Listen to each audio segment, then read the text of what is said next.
Hi, everyone. Today I'm thrilled to be joined by Mike Mazzeo, Dean of the Olin Business School at Washington University in St. Louis, also known as WashU. Dean Mazzeo is an economist and a student-focused leader, passionate about higher education's impact on students, institutions, and the world at large. In this episode, we'll dive deep into the real meaning of return on investment in higher education, the nuances behind these calculations, and how students can make truly informed choices beyond the rankings. Listen on for an exciting conversation with Dean Mike Mazzeo.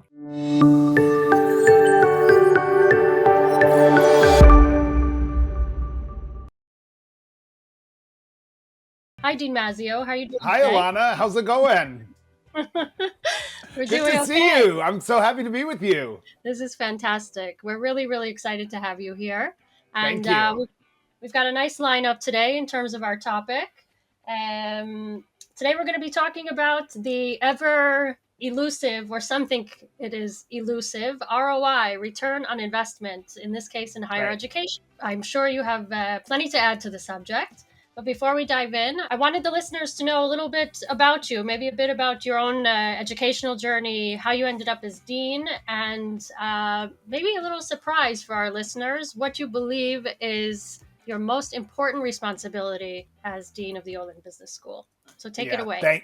Thanks, Alana. And I think it is, it is in that context of ROI that I can talk about kind of my background and my experience. I am the first in my family to have an advanced degree in terms of, getting a PhD, which I did at Stanford in economics back in the 90s. And that was just an incredible experience for me in terms of what it set me up for in the future.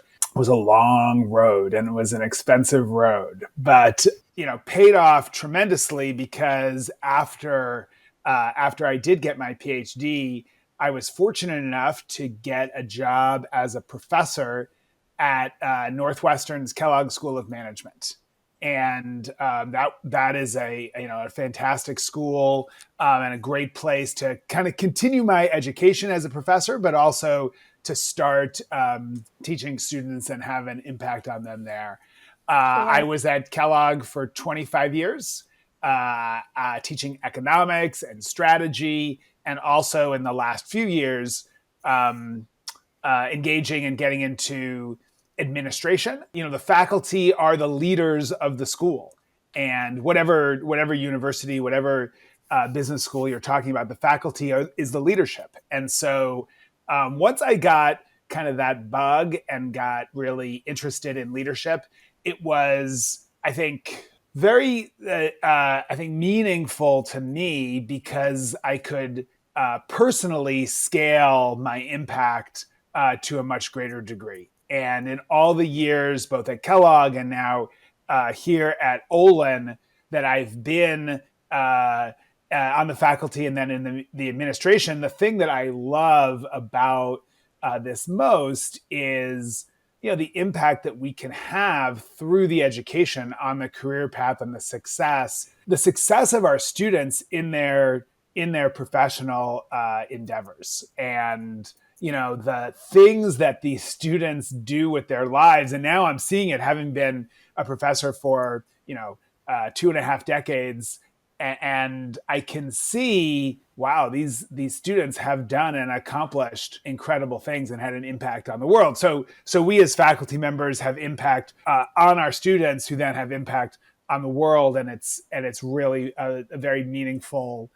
It's very meaningful work. And I don't know, I tasted administration as being the senior associate dean at Kellogg. And so when the opportunity for the leading position at Olin came up, I was ready, to be the leader. I felt I was ready to be the leader of the organization. And, I was, again, really, really fortunate to be offered this job at an incredible university and at a business school that has so many excellent things going for it. And so I joined WashU about, I don't know, it's Mm-hmm. been like a year and 3 months now, about making a lot of efforts to draw more people into the school from all over the world. And, that's kind of one of the reasons why I'm with you today, is to try to Yeah. spread the message about what we're doing at Olin, and, why it's a very exciting time to be at the school. Absolutely. Okay, thank you for that. I especially love when you talk about this kind of ripple effect, right? That you provide what you can, you pay it over to the students, and then to see them actually succeed in the world is very satisfying. My And friends and family, it's not like they're sick of me, but it's, wow, this was my student and see what they're doing. Or here I send them a link to some, one of my former students is the leader of a financial firm in St. Louis, and I got to reconnect with her. But she's very prominent in the St. Louis business community. She was my student at Kellogg. And, people say, oh, you know her. And I said, she was my student. Come on. I've known her since the beginning.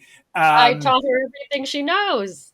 Well, I didn't go quite that far, but I am so immensely proud of the students that I've been teaching. And, one of the things that's fantastic about the faculty at Olin and the school in general, it's a smaller, more intimate environment than a lot of the top business schools in the US. And I've seen, just through my engagement as dean with our alumni, I've seen a lot of successful individuals who have built over the years very close relationships with faculty members that they met while they were getting their degree. And so it's kind of, it's very heartening, but also, I think demonstrative of the fact that there is, something you pay for in terms of the education at the start, and then something that continues to pay off for you year after year throughout your career and throughout your life. Right. I think this is actually the perfect leeway into our subject today. We are going to be talking about ROI and ROI in education. And it's quite a concern for people these days from a strategic standpoint on the side of institutions, how to publish ROI, perhaps how to collect the data to give an accurate representation of job outcomes and salary outcomes. And of course, for international students, it's quite on the one hand, it's very helpful. It can really encourage students to apply to one school over another abroad. Yep. On the other hand, there is a high risk of a pretty major gap in expectations in that regard, or can be, when they go through the reality of graduating, looking for work, and it so happens that the data they had received, or the data they had been presented with, whether by the university or another organization, about the ROI of that program, may not have been inaccurate. In some cases, yes, but in some cases, it's accurate to, graduates 5 years post-graduation, after a number of internships, etc. Yep. So my first question in this regard to you is, how does the Olin School, or also at a higher institutional level that you know of, calculate ROI? How do you know about it? What's the process there when you are to present a number publicly? Right. Okay. So I think the first thing to understand about ROI, and this, of course, applies to any kind of investment that any individual or any corporation or any organization would do, is that it is a probabilistic number, right? It's a number about the future. What is certain is the cost up front, and what is not certain is the future streams of revenue that come from this investment project. Okay. I think this is the way this is true. Psychology studies will demonstrate this over and over, is that when data is presented, it's often taken as the truth because it's a number, because it's a calculation. And I think that people really need to understand that it can be a number that's calculated based on a certain set of assumptions, but it can't be accurate because it's about the future. It's inherently an uncertain calculation because of that. And so I think that's, people want to know how you've done in the past, and people want to have the best idea possible, but right. There is, a ton of uncertainty inherent in any kind of calculation like that. And then also a ton of variation, right? If you were to calculate the average return on investment for the average student, that might be a number in the middle of a wide amount of variance, right? Some of our students end up, I met with an alumni overseas who started a quantitative finance investment firm after graduation, and my calculator didn't have enough zeros to put in terms of his wealth and his income, right? And so that's going to be the example on one end of the spectrum, and his ROI is certainly well within anyone's expectations or dreams. And then there are other people at the other end of the spectrum who may choose a career, say in the nonprofit world, or something that doesn't pay nearly as much as a typical. So ROI is inherently uncertain, and it has a lot of variation. That having been said, I think there are a couple of things to keep in mind about sort of the calculations in general and how people should think about them and how universities should communicate them. I think that it depends on the costs up front, but not just the cost of the tuition itself. You want to factor in the tuition. You want to subtract any financial aid or scholarship that a student may receive. And then for students doing, students who are giving up time on the job market, there is also a sense in which they're losing, there's an opportunity cost, right? In terms of, I'm not working for 2 years or a year and a half while I'm getting a degree, and I would have made X thousand in income during that period, and I'm not anymore. That counts. That's part of the investment that anyone is making. And if a school doesn't include that in their calculation, they're kind of making a mistake to do that. Now, there's also living expenses while you're in university. I think the calculation there is a little bit more complex because if you were not in school, you would also have living expenses that you'd have to pay, and so you want to think about the delta in those living expenses. And I'm talking about doing this ROI calculation. It's also how we might want to present it technically. I think there's another, super, super important factor that, I'll just say schools in the US or the UK really have to make kind of accessible and understandable for our students is that, the price for our programs is in dollars. That's how we collect the money. And the currency fluctuations, fortunately, out of my control. I'm Dean, and they're even out of my control.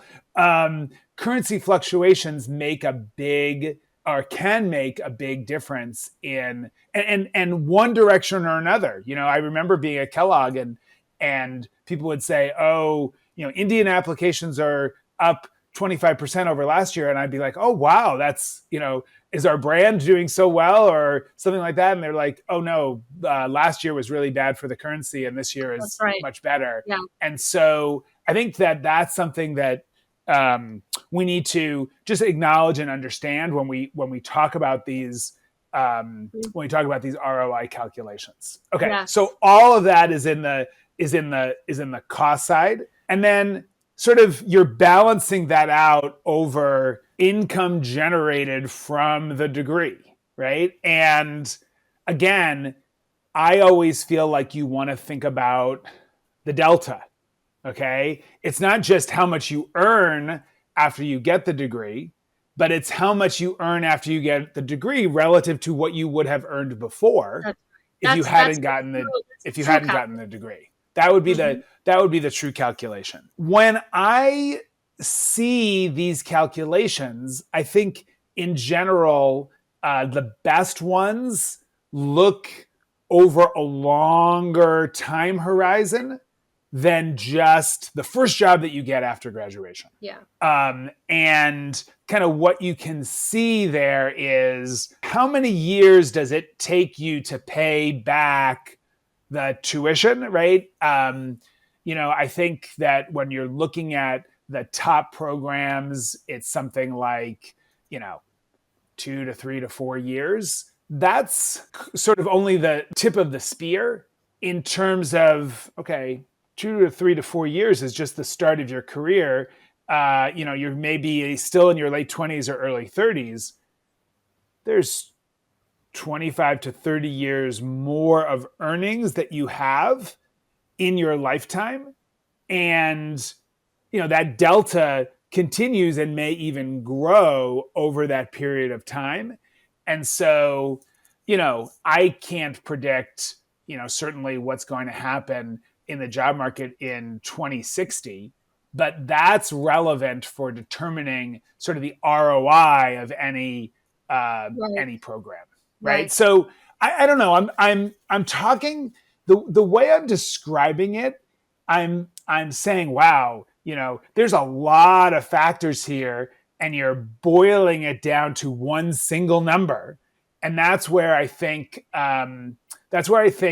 it's important for institutions to, give more of this kind of complete picture and be very, very explicit about kind of what the numbers are based on.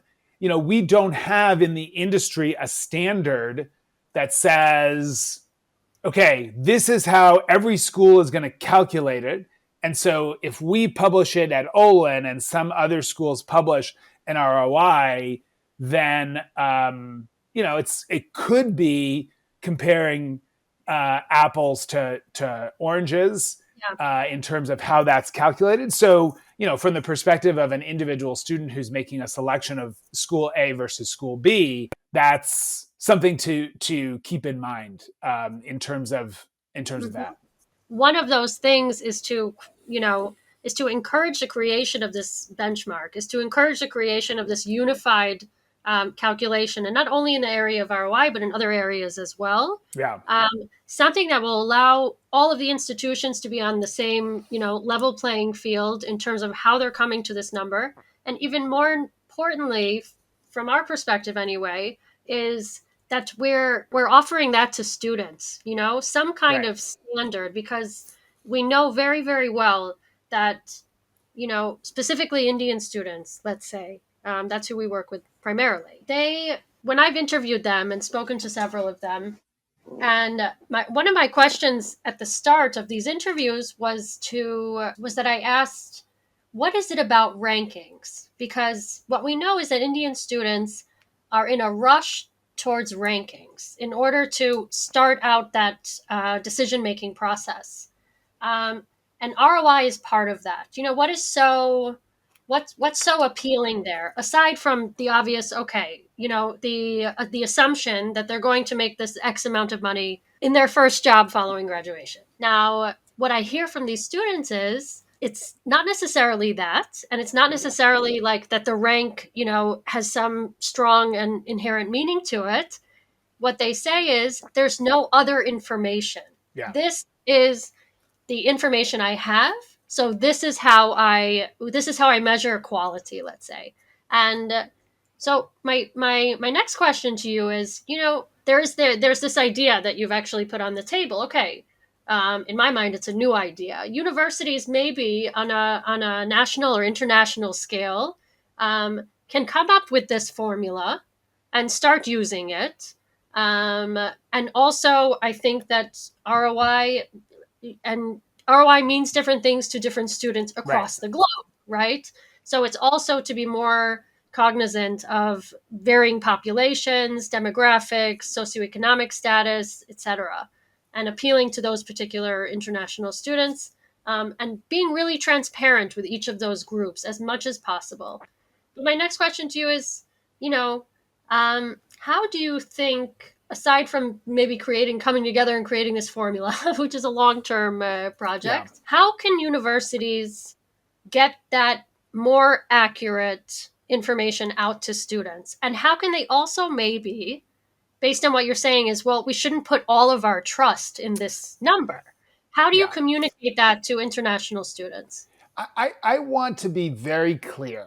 I think that, while it is a noble goal to try to create the information or metric that you just described, that, there's just so much nuance and variation and uncertainty about it. I think that it is incumbent upon, students seeking out graduate education assertively and assiduously, with all of their fervor, obtain as much information as possible about the schools. And, and this is the reason why, like, I described that there's a lot of variation, right, of any student's outcome in terms of ROI or career success. But very importantly, the schools are different from each other. Any individual student will have a different outcome in their career if they go to school A versus go to school B. They will be in a different place in that distribution because of the characteristics of the school and the characteristics of the individual and how they go together. And so I think that, I would push back a little bit on these students that think the ranking is the only piece of information. There's a lot of information available about the individual schools and lots of opportunity. Each university and each school is really staffed up with admissions and recruitment professionals who are dying to get that information into your hands. And so I would, as dean, love to just kind of make it an effort to, we want to be radically transparent about Olin, because we think that for a group of students that Olin is a good fit. We have a great product, and our students will be very successful. But let me give you just an example. Fortune magazine just came out with this study that showed where students who got an MBA, they looked at the C-suites of Fortune 1000 companies, and they looked at where people got their MBA. And Olin was number 10 out of all business schools in terms of C-suite MBA holders. Okay. Well, that was really amazing, and also, very surprising given the size of our school. I mean, we're much, much, much smaller than Harvard and Wharton and some of the other schools that were kind of in that top 10. Mm-hmm. And that is, again, a nuance of ROI. Not every student feels that she or he is on this track to be a CEO. That's not what they're interested in. But if you're a CEO, your sort of trajectory of income through your career is going to be very different than if you take a technical role in finance. You'll get a higher income right out of school, and then your career trajectory will be a lot more flat. Sure. And so that's where I think you have to have a good match between the students' aspirations and the strengths of each individual school. Yes. And I think there is a lot to be said as well for some of the limitations on the part of students. There's no question that students are international students are probably not advocating for themselves, as strongly as they should be. Maybe they are not, and of course, this is a gross generalization, but there does seem to be a lack of attention to these nuances. But again, they're entering into a completely and literally foreign space. And it does really seem, a dual responsibility, both on the part of the students and, of course, on the universities. No. It is a responsibility of the universities, right? Alana, when my students didn't do well on the exam, it was never their fault. It was always my fault for not teaching them well enough. This is when somebody doesn't understand what you're saying, it's not their fault. It's your fault for not being clear. And we want to attract students, and we want them to think, to really understand what our offering is, right? And so I think two things. One is, like I said before, radical transparency. We're going to tell you, what's happened in the past and what we think might happen in the future. And then,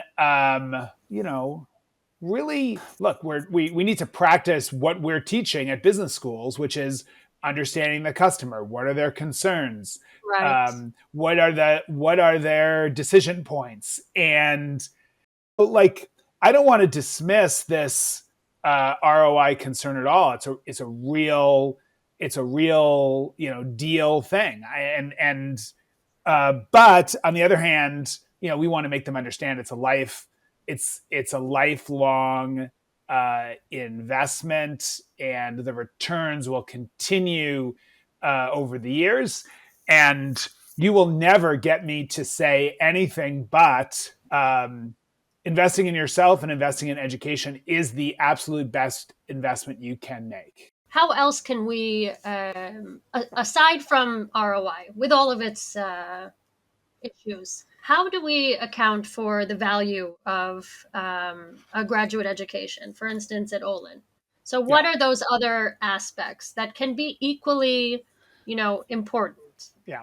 Okay. Let me break them down into, I can break it down into three categories. Okay. One is relationships. And this is, based on my experience over the years, students value so much the lifelong relationships that they've made in their graduate program. And I see these, 40th reunion, and these folks are like buddies, and they're showing the pictures that it's constant. As dean, I get to, spend a lot of time with these alumni and talk to them, and hear, and they're just like, love the friends that they've made. Now, some of them, of course, okay, well, that friend I made is, allowed me to make this deal, and because I made this deal, I'm richer, right? And we already talked about that. That's the monetary part, but there's the non-monetary part that's really valuable. The second thing is that you get smarter by doing a graduate degree, and more things. You're more capable. You're more skilled, but you're also better equipped to enjoy the world through the lens and the experience that you've had. And then the final thing is it's fun. Getting a graduate degree. The experience is great. And, it's partly being able to separate yourself from the world for a period of time and really immerse yourself in learning, in connecting with people, and connecting with ideas. You're not going to have the opportunity in your life, probably again, to spend a year and a half or 2 years in that kind of activity. Mm-hmm. And so, and this is a little bit glib, a little bit dismissive, but I'll say it anyway. No one advertises or asks, what's the ROI of going on a cruise? Right? It's an experience. And people value that experience, and they're willing to pay for it. And I don't want people to underestimate the fact that it's like your house. Your house is an investment. Okay, but you also live in it, and you have memories, and you have joy that comes out of it. People get a tremendous amount out of this experience. That's not much. Thank you very much, Dean Mike Mazzeo. We really loved having you here, and you've given us some great insights, and we appreciate all of it. Oh, thank you. It was my pleasure. Fantastic. Thanks so much.